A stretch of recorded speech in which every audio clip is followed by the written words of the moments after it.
యాక్చువల్‌గా ఈరోజే ఒక పేషెంట్ చూశానండి. సో, ఆ పేషెంట్‌కి ఉన్న కంప్లెయింట్ ఏంటంటే, షీ ఈజ్ ఇన్ 30 ఇయర్స్ ఉంటాయి. 30, 28 అలా ఉంటాయి. తనకి లెఫ్ట్ సైడ్ చెస్ట్‌లో అదో తెలియని ఇబ్బంది. She could not explain. అది నొప్పా, మంట ఏంటి అనేది తను చెప్పలేకపోతుంది. సో, ఎడమ పక్క ఏదో ఉంది. ఎడమ పక్క ఏదో ఛాతీలో ఉంది ఏదో అని తను చాట్‌జీపీటీలో లెఫ్ట్ సైడెడ్ చెస్ట్ పెయిన్ అని కొట్టింది. కొడితే ఫస్ట్ వచ్చేది హార్ట్ అటాక్ అని వచ్చింది దాంట్లో. సో హార్ట్ అటాక్ అని రాగానే తనకింకా దాంట్లోంచి బయటపడలేకపోతుంది. వెంటనే అక్కడ అమెరికాలో ఉంటుంది. అమెరికాలో ఎమర్జెన్సీకి వెళ్ళారు. అది ఈసీజీ అట్లాంటి బేసిక్ టెస్ట్లు చూసి ఏం అవసరం లేదు, అంతా బాగానే ఉంది, ఏం హార్ట్ అటాక్ లాంటిది ఏం లేదు అని దే హ్యావ్ ఎష్యూర్డ్ దెమ్, ఏం కాదమ్మా అని. కానీ భయం అనేది ఒకటి ఉంటుంది కదండి.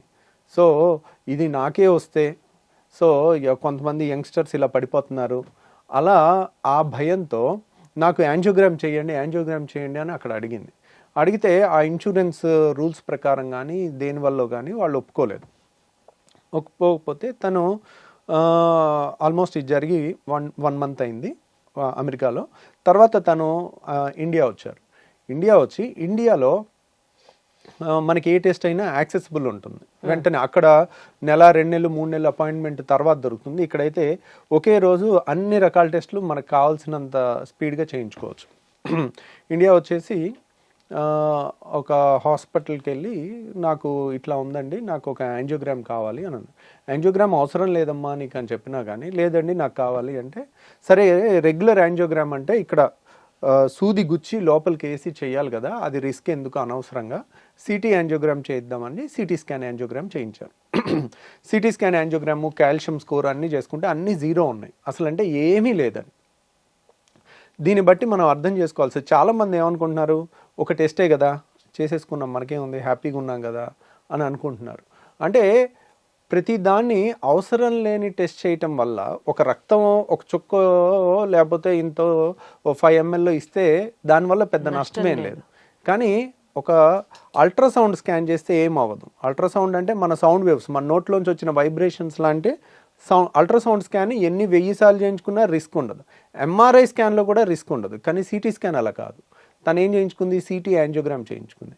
ఒక్క CT scan is equals to 1000 x-rays. 1000 ఎక్స్రేస్లో తగిలినంత రేడియేషన్ తగులుతుందన్నమాట. ఇప్పుడు చైల్డ్ బేరింగ్ ఏజ్ ఉన్న ఉమెన్ అంటే 30 ఇయర్స్లో అలా ఉన్నప్పుడు వాళ్ళకి ఆ రేడియేషన్ అంతా తగిలితే వాళ్ళ ఓవరీస్కి కూడా తగులుతాయి, వాళ్ళ థైరాయిడ్స్కి తగులుతాయి. These are very radiation sensitive organs మన బాడీలో. సో వాళ్ళ ఓవరీలో ఉండే ఎగ్స్కి కూడా తగులుతాయి. దానివలన కూడా ఆ డిఎన్ఏలో మార్పులు వచ్చి వాళ్ళకి రేపొద్దున పుట్టే పిల్లల్లో కూడా జన్యుపరమైన లోపాలు రావచ్చు. అందుకని అంత తొందరగా రేడియేషన్ ఉన్న టెస్ట్లని అంత తొందరగా రికమెండ్ చేయరు. కానీ ప్రాబ్లం ఏంటంటే ఇక్కడ వాళ్ళు అది చేయించుకుని నార్మల్ అని వాళ్ళకి తెలిసిందే వైద్యం అని అనుకునే స్టేజ్కి వాళ్ళ భయం తీసుకెళ్తుందంటే మనం రీసెర్చ్ చేయాలి. ఏది యూట్యూబ్లో రీసెర్చ్ చేయండి, గూగుల్లో చేయండి, who is the genuine doctor, ఎవరైతే మినిమం టెస్టులతో మంచి వాళ్ళ ఐక్యూ వాడి బెస్ట్గా వాళ్ళు సజెషన్ ఇవ్వగలుగుతారనేది చేసి వాళ్ళ దగ్గరికి వెళ్ళి ఒపీనియన్ తీసుకోవటం అనేది బెస్ట్ ఆప్షన్. అంతేగాని ఇప్పుడు మనమే గూగుల్ చేసేస్తే మనం ఒక డాక్టర్కి వచ్చేస్తుంది అని అనుకోవటం మూర్ఖత్వం. అలా అయితే మన పిల్లల్ని చదివించుకోవటం ఎందుకు? మన పిల్లల్ని కష్టపడి రోజుకి 18 గంటలు 20 గంటలు చదువుకుని వాళ్ళు ఒక కష్టపడి డాక్టర్లు అయ్యి ఒక 20-30 ఏళ్ళు చదివించుకోవటం ఎందుకు కదా? ఇంకా ఆ ప్రాసెస్ అంతా వేస్ట్ కదండి.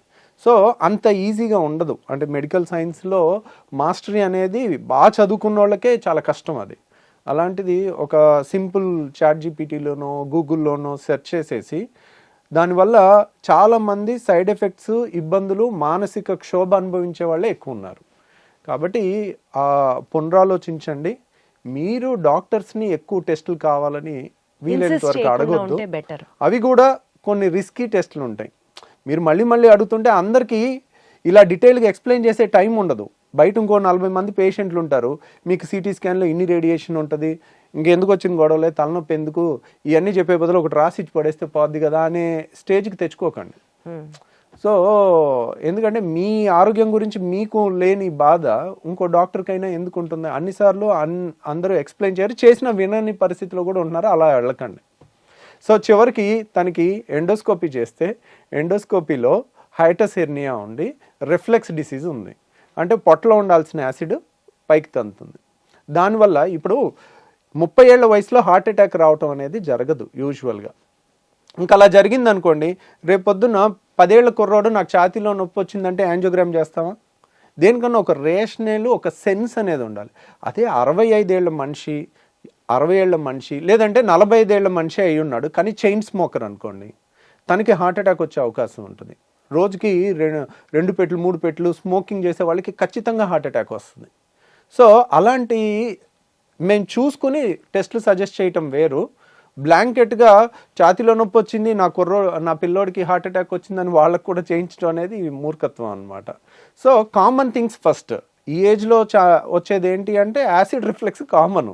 99% చెస్ట్ పెయిన్కి కారణం యాసిడ్ రిఫ్లెక్స్, 1% హార్ట్ అటాక్. అందరికీ 99% హార్ట్ అటాక్ అయితే భూమి మీద ఎవరు బతికొండరు అనమాట. కాబట్టి తెలివిగా వాడుకోండి టెస్ట్లని.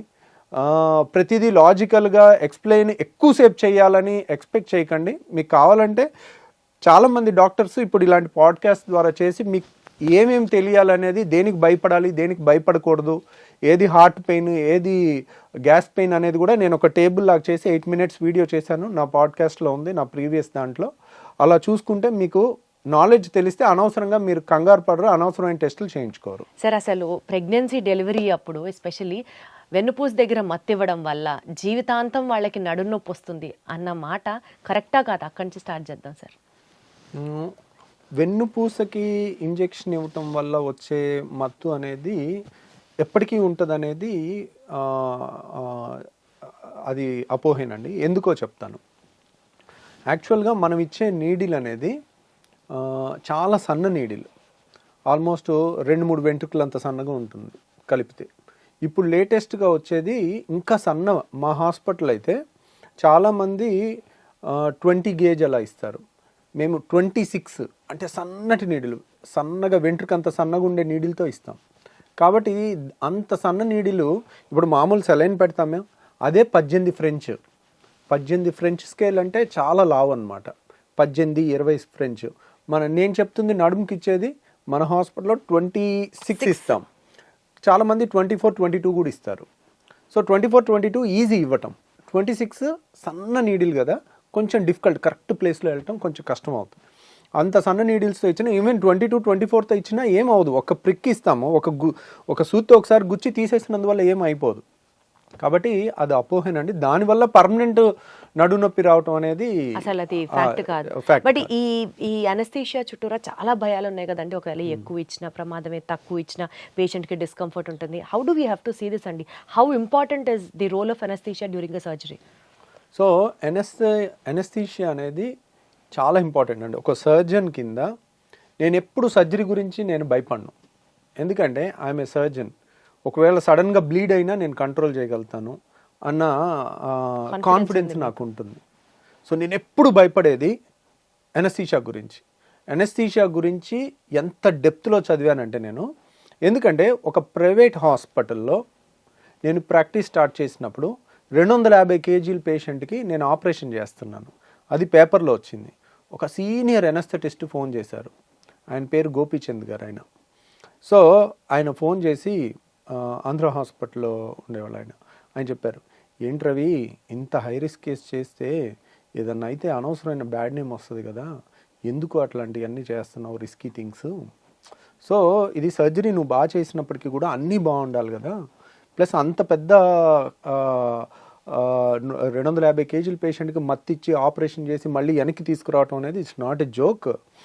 So you are going beyond certain things, జాగ్రత్తగా ఉండు అని చెప్పారు. ఫోన్ చేసి చెప్పారు. అంటే ఆయన ఫోన్ చేసినప్పుడు నాకు చాలా మంచి అనిపించింది. ఎందుకంటే వీడు బాగుండాలి, వీడు యంగ్స్టరు, ఉడుకు రక్తం, మేమన్నీ 60-70 ఏళ్ళు దాటి అన్నీ చూసున్నాము ఒడిదుడుకులు.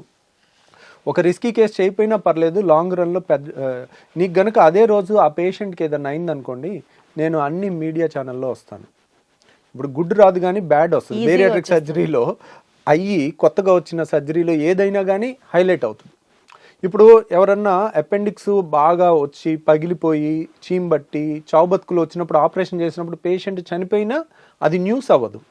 నడుచుకుంటా వచ్చాడు, లావు, అది పెద్ద జబ్బే కాదు, అలా వదిలేసినా అయిపోతుంది. అలాంటి వాళ్ళకి ఆపరేషన్ అప్పుడు ఏదన్నా అయిందనుకోండి, ఎక్కువ ఆపరేషన్ కన్నా కూడా మత్తులోనే రిస్క్ ఎక్కువ ఉంటుంది. సో ఇంకా చెప్పాను నేను యాక్చువల్గా స్టార్టింగ్ సర్జరీస్లో అన్నిట్లో కూడా మత్తిచ్చే ప్రోటోకాల్ కాడ నుంచి అన్ని డీటెయిల్డ్గా చదువుకుని, నేను ఎనస్థెటిస్ట్, వాళ్ళు కూడా ఫస్ట్ టైం ఇస్తా ఉన్నారు, అన్ని డీటెయిల్గా నేను బెల్జియంలో ట్రైన్ అయిన దగ్గర ఎనస్థెటిస్ట్తో మాట్లాడించి ఏ ప్రోటోకాల్ ఇవ్వాలి, ఏ మందు ఇవ్వాలి, ఎంత డోసెస్ ఇవ్వాలి, ఎలా చూసుకోవాలి అని సర్జరీ తర్వాత కూడా నేను అక్కడే పడుకుని ఉండేవాడిని. ఎందుకంటే ఆ రిస్కీ పేషెంట్స్కి ఆ ఒక్క రోజు మనం దగ్గర ఉంటే మన టైంకి ఏదైనా చేయాల్సినవి చేస్తే ఇంకా తర్వాత ఇప్పుడు అలా వేల సర్జరీలు చేసేసరికి ప్రోటోకాల్ స్ట్రీమ్ లైన్ అయిపోయింది. ఇలా వస్తే ఇలాగే చేయాలి. ఈ ప్రోటోకాల్ ఎప్పుడైతే స్టాండర్డైజ్ ఆఫ్ ప్రోటోకాల్ అయిందో 1000 సర్జరీలు అయిన తర్వాత ప్రోటోకాల్ స్ట్రీమ్ లైన్. ఇప్పుడు మా డ్యూటీ డాక్టర్ ఉన్నా ఆ ప్రోటోకాలే ఫాలో అవుతారు, నర్స్ ఉన్నా అదే ప్రోటోకాల్ ఫాలో అవుతారు, అది స్టాండర్డైజ్ అయిపోయింది. రీసెంట్గా మా ఫ్రెండ్కి జరిగిన ఒక ఇన్సిడెంట్ నేను చెప్తాను. మా friend he's a surgeon. So తనకి హెర్నియా సర్జరీ చేయాలి. సో హెర్నియా సర్జరీకి సరే ఇంత దూరం ఏమొస్తామని నా దగ్గరికి రాలేదు. తనకి దగ్గరలో ఉన్న హాస్పిటల్కి వెళ్ళి చేయించుకుందామని, హీజ్ ఏ సర్జన్, సరే ఇంకో సర్జన్ దగ్గరికి వెళ్ళారు. సో పర్వాలేదు. వెళ్ళిన తర్వాత మత్తు ఇచ్చినప్పుడు ఏమైందంటే, మత్తు ఇచ్చారు. మత్తు అంటే ఏంటి? నిద్ర రావటం.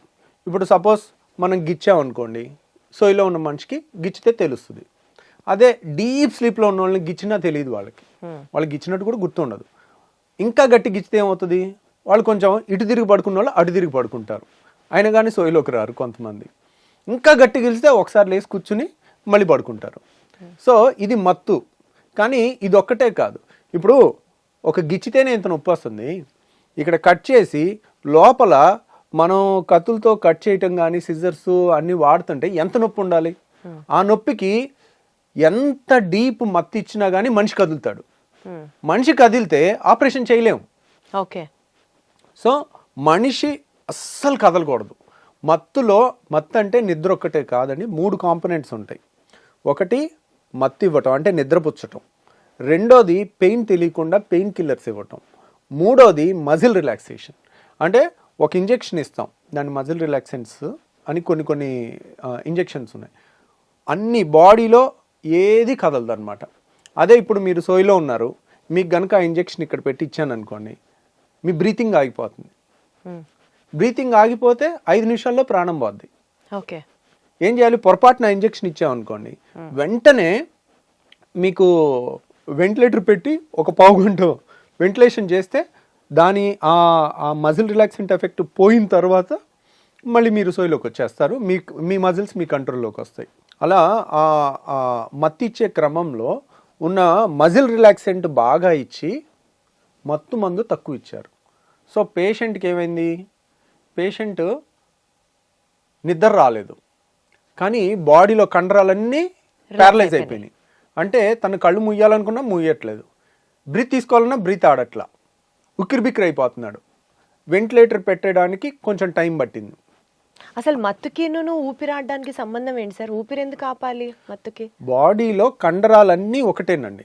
మీరు కన్ను బ్లింక్ చేయాలన్నా కండరం కదలాలి, చెయ్యి కదలాలన్నా కదలాలి, కాలు కదలాలన్నా కానీ, బ్రీతింగ్ తీసుకోవాలన్నా కదలాలి. ఓకే. మనిషి అస్సలు కదలకూడదని మత్తిస్తే బ్రీతింగ్ కూడా ఆగిపోద్ది. ఆ ఊపిరి తీసుకునే కదలిక కూడా సర్జరీకి పనికిరాదు. అంటే అదొక్కటి ఇదొక్కటి ఆపి అది ఆపకుండా చేయలేము. కాబట్టి అన్ని కండరాలు ఆగిపోవాలి. ఆగిపోయినప్పుడు ఏంటి? బ్రీతింగ్ ఆగిపోతే ఏం చేయాలి? వెంటిలేటర్ పెట్టాలి. మనం ట్యూబ్ వేసి ఊపిరితిత్తులోకి డైరెక్ట్ ట్యూబ్ వేసి ఆక్సిజన్ అన్ని ఇస్తూ వెంటిలేటర్ మిషన్ మీద పెడతాం ఆపరేషన్ అయినంతసేపు. ఆపరేషన్ అవ్వగానే మళ్ళీ అన్ని కండరాలు కంట్రోల్కి వచ్చేటట్టు, అన్ని మత్తు రివర్స్ అయిపోయేటట్టు మందులు ఇచ్చేసి రివర్స్ అయిపోగానే బయటికి తీసుకొస్తాం. కాబట్టి ఈ క్రమంలో మత్తిచ్చే నిద్రపుచ్చే మందు తక్కువ ఇచ్చారు. కాబట్టి మనిషి కదలకుండా ఉన్నారు, వాళ్ళకి ఉక్కిరిబిక్కిరి అయిపోయింది, వెంటిలేటర్ పెట్టింది అంతా తెలిసింది. తర్వాత వాళ్ళకి ఆపరేషన్ చేస్తుంది కూడా తెలిసింది. మీకు దీంట్లో ఎవేక్ అని ఒక సినిమా ఉంది, ఇంగ్లీష్ సినిమా. ఆ ఎవేక్ అనే సినిమాలో ఏం చేస్తారంటే హార్ట్ ఆపరేషను మత్తులో మూడు ఉంటాయి కదా, మజిల్ రిలాక్సెంట్ ఇచ్చి మనిషిలో చలనం లేకుండా ఉంటుంది, కానీ బ్రైట్గా ఉంటాడు. అలా సోయిలో ఉన్నప్పుడు డీప్ మత్ ఇవ్వకుండా వాడికి ఆపరేషన్ చేస్తాడు కావాలని కక్షతో చేసి, హార్ట్ ఆపరేషన్ అది కూడా. ఈ రంపంతో ఈ ఎముకని కట్ చేస్తారు, కట్ చేసి ఛాతీని చీల్చి హార్ట్ మీద ఆపరేషన్ చేసేది అంతా కూడా వాడికి తెలుస్తూ ఉంటుంది. వాడి మనసు అరుస్తూ ఉండేది కూడా ఎవేక్ అనే సినిమా మీరు చూడండి, సేమ్ అదే ఈ డాక్టర్కి జరిగింది. అంటే మత్తు సరిగ్గా దొరకలేదు, మజిల్ రిలాక్సెంట్ వచ్చింది, అదొక నరకం అనమాట. ఆ భయంకరమైన అమ్ము నేను చచ్చిపోతాను, నేను బతకనేమో, వీళ్ళు ఏమి చూసుకోవట్లేదేమో అనే వచ్చే ఆ టెన్షన్ ఉంటుంది చూడండి. ఆ టెన్షన్తో తర్వాత ఫోన్ చేశాడనమాట ఆపరేషన్ అయ్యాక. తను ఏమన్నాడంటే, నేను సర్జన్ని, ఏది ఆ పేషెంటే సర్జను, అయినా కానీ నా జన్మలో నేను ఎనస్థీషియా తీసుకోను, జనరల్ ఎనస్థీషియా తీసుకోవాల్సి వస్తే నేను చావునన్నా చేస్తాను కానీ ఎనస్థీషియా అయితే తీసుకోను అన్న నిర్ణయానికి వచ్చేసాడు. ఒకసారి అలా బ్యాడ్ ఎక్స్పీరియన్స్ వచ్చిన తర్వాత మళ్ళీ జన్మలో ఆ ధైర్యం చేయలేరు. సో నేను చెప్పదలుచుకుంది ఏంటంటే, సర్జరీ అనేది జీవితంలో ఒకేసారి జరుగుతుంది. సర్జరీలో ఒక 100-200 స్టెప్స్ పర్ఫెక్ట్ హార్మనీలో జరగాలి, పర్ఫెక్ట్ ప్రోటోకాల్లో జరగాలి. దాంట్లో చాలా ఎక్స్పీరియన్స్ ఉన్న వాళ్ళు కానీ, మంచి నాలెడ్జ్ ఉన్న 100కు 100 మార్కులు వచ్చినా కూడా సరిపోదు. అంటే 100కు 99% అంటే సరిపోదు. ఇప్పుడు పాస్ పర్సంటేజ్ 50, 51 మార్క్స్ వచ్చి పాస్ అయ్యి సర్జన్ అయిన వాళ్ళ చేతిలో మన చేతులు పెట్టలేము. ఎందుకంటే దీనికి 99 కావాలి. మన ఇంట్లో వాళ్ళకి సర్జరీ చేస్తున్నామంటే ఎలా ఉండాలి, అంత యాక్యురసీ ఉండాలి. అలాంటివి ఇది మన బాధ్యత. కొంచెం దూరం అయినా పర్వాలేదు వెళ్ళటం, ప్రాపర్ ప్లేస్లో చేయించుకుంటే, when the entire protocol is properly designed, వాళ్ళకి మన హాస్పిటల్లో మత్తు అనేది ఒక స్వర్గంలాగా ఉంటుంది. అంటే గాల్లో తేలినట్టుంది అంటారు చూడండి, అట్లా ఉంటుంది. వాళ్ళకి మనం ఇవ్వగలిగింది సర్జికల్ పెయిన్ అనేది వన్ ఆఫ్ ద భయంకరమైన నొప్పి. ఒక మనిషిని చిన్న సూది గుచ్చుకుంటే విలవిల్లాడిపోతాం. అలాంటిది ఒక ఆపరేషన్ చేస్తున్నారు, కోస్తున్నారు అంటే వాళ్ళకి మనం పొట్టంతా కోసినా కానీ వాళ్ళకి అసలు ఎంత నొప్పి తెలియకుండా చేస్తాము. ఆపరేషన్ తర్వాత కూడా అంత నొప్పి తెలియకుండా చేయొచ్చు. సో మన హాస్పిటల్లో మత్తు అంత స్ట్రాంగ్గా ఉంటుంది. సో సరే, ఇక అయిపోయింది, ఏదో అయిపోయింది. కాకపోతే ఇది చాలామందికి తెలియదు. ఇలా నేను ఎంబీబీఎస్లో అయిపోయినప్పటి నుంచి ట్రైనింగ్లో ఉన్నప్పుడల్లా 3 నెలలకో 6 నెలలకో ఒకటి ఇలాంటి స్టోరీ వినేవాడిని. ఆపరేషన్ అయిపోయిన తర్వాత, డాక్టర్ గారు మీరు మాట్లాడుకుంది మాకు వినపడిందండి. ఒక పేషెంట్ ఇలాగేనండి, ఒక పేషెంట్ లావుగా ఉన్న పేషెంట్కి ఆపరేషన్ చేస్తున్నాడు సర్జన్ ఆపరేషన్ చేస్తున్నప్పుడు, అమెరికాలో జరిగింది ఇది, జరిగి ఆపరేషన్ చేస్తున్నప్పుడు కొంచెం లావు ఉండటం వల్ల, ఫ్యాట్గా ఉండటం వల్ల ఆపరేషన్ కష్టం అవుతుంది. బరువు ఉన్న వాళ్ళకి ఆపరేషన్ కష్టంగా ఉంటుంది. అయితే ఆ సర్జన్, ఇంగ్లీష్ సర్జన్ చేస్తూ ఇది ఇంత కష్టంగా ఉంది, చాలా స్ట్రగుల్ అవుతూ ఉన్నారు, అంత ఫ్యాట్ అడ్డొస్తూ ఉందని చెప్పి తను నోరు జారి ఫ్యాట్ అని ఒక అనకూడని వర్డ్ అన్నాడు. అనేసరికి ఆ టైంలో పేషెంట్కి ఇప్పుడు జరిగినదే జరిగింది. మజిల్ రిలాక్సెంట్ ఇచ్చున్నారు, పేషెంట్ కాన్షియస్ ఉన్నారు. డాక్టర్ సర్జన్ మాట్లాడుకుంది పేషెంట్కి వినపడి ఆపరేషన్ అయిపోయాక బయటకు వచ్చిన తర్వాత కేసేసింది. సో ఎందుకంటే నన్ను ఇలా దూషించాడు, నాకు గుర్తుంది, ఖచ్చితంగా ఇది జరిగింది అంటే అప్పుడు ఒక కమిటీ లాగా వేసి ఇలా జరిగే అవకాశం ఉందని నిర్ధారించి వాళ్ళకి లైసెన్స్ క్యాన్సిల్ చేయటము, కాంపెన్సేషన్ చేయటం జరిగింది. So these are all awake cinema అని కానీ, లేకపోతే ఇలాంటి ఇన్సిడెంట్ కానీ, అంటే మనం ఏదో సర్జరీ అంటే ఏదో వెళ్ళారు 5 నిమిషాల్లో చేసేసారు వచ్చారు అనేది కాదు. దాని ప్రోటోకాల్స్ ఎంత స్ట్రాంగ్గా డిజైన్ చేశారు, ఎంత ఇంటెలిజెన్స్ డిజైన్ చేశారు. వాళ్ళు 50% పాసా, 80% పాసా, 90% పాసా, ఎంత బెస్ట్ అనే దాని మీద వెళ్తే అలాగే ఉండాలి. అంటే